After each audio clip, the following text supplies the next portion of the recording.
Hi, Jen here from Jen Michelle Coaching, and today I want to talk about affirmations and why they work. We can hear a lot about affirmations. Say this, do this, think it, and it will happen. But today I want to break down a little bit more deliberately why affirmations are a powerful tool in your practice of growth, self-love, and really creating the intimacy you desire to. For those of you new to my channel, I would love to invite you to subscribe. I release a video weekly. First, let me talk actually a little bit about affirmations. Affirmation is something that we intentionally speak to ourselves that we desire to have in our life. And when we're learning how to deliberately program and show up for ourselves, we want to make sure that it goes down smoothly and that we're not sort of forcing certain things down that maybe our subconscious, talks back on. That's an interesting thing that can happen. So we want to sort of make sure that when we're speaking to ourselves and we're deliberately setting up intention in our life, that our subconscious accepts it. You can take any statement: I am safe, I am well, I am in gratitude, I am loved, these simple little phrases, and see how they're kind of received. And if the subconscious starts to talk back and make noise and you start to feel that resistance, it's a good opportunity to just kind of check in with yourself, see what's coming up, and maybe putting it in an active form where you're learning to, every day I am learning to love myself more. Every day I'm creating more and more safety in my body. But you're making it something that is occurring and that's a work in progress. And as I've talked about in many of my videos, the subconscious is the believer. So anything you say to yourself enough times, your subconscious does start to believe. And so we want to train ourselves intentionally to create a life and an automation that serves what we want long term. Number one, morning is a very powerful time for affirmation because you are in the theta brainwave. You are not in the beta, which is a highly stressed state. You are in a highly susceptible state where suggestibility and susceptibility is high. And so if we're not paying attention, we can just go get out of bed, off to the races. But if you are intentional in what you want to affirm and how you want to structure and set your day, this is an opportunity for you to take a moment and to connect to what you need and to connect to how you want to show up.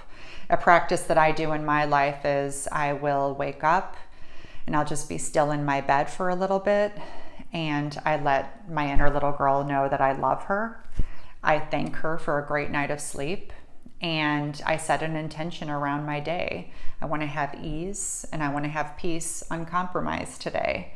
And so that allows me to approach my day with those intentions being at the forefront. And I give myself an opportunity to see how I'm feeling, what pace I need to set myself up for the second my feet hit the floor, and how I need to set that rhythm. Because if we catch this 3 hours later, there's a lot of momentum we have to peel back. So it's really, really powerful to take a pause and think about how you want to set yourself up in the morning when you're in that highly susceptible state.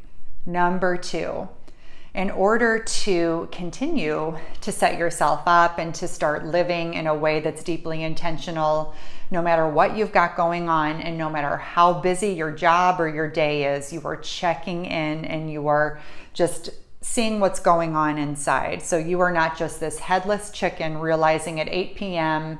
that you forgot about everything that you had intentionally tried to set yourself up for. So you are checking in. Maybe you're setting a reminder on your phone. Maybe you're wearing a little bracelet or a ring that reminds you, I need to check in.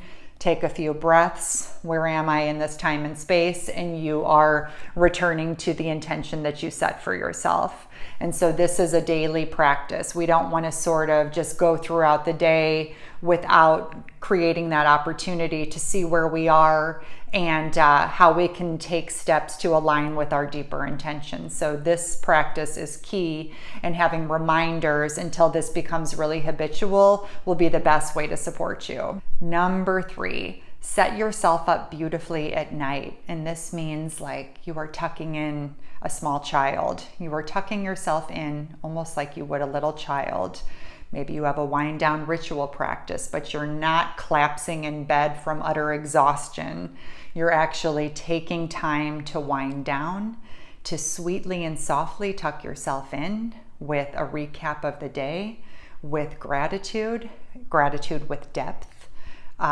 Being able to just set yourself up knowing that nighttime is also a highly suggestible, susceptible sort of place to be, where we are going to move into that slower, more intentional way of being present for ourselves. And so nighttime can be a great sacred opportunity to recap on the day, give ourselves some positive suggestibility and suggestions to absorb at night as we sleep for 6 to 8 hours, versus falling asleep to the stress and to all the things that the subconscious is holding for the next day. But we're actually letting the subconscious release, and we're actually falling asleep to something that's really positive and in alignment with where we're trying to go. So we absorb that for 8 hours. So these are gifts that you can give to yourself that will help you access your feminine energy and help you just enjoy life and move at a beautiful, soft, and fluid place where things don't feel so forced, but you allow yourself to be in flow.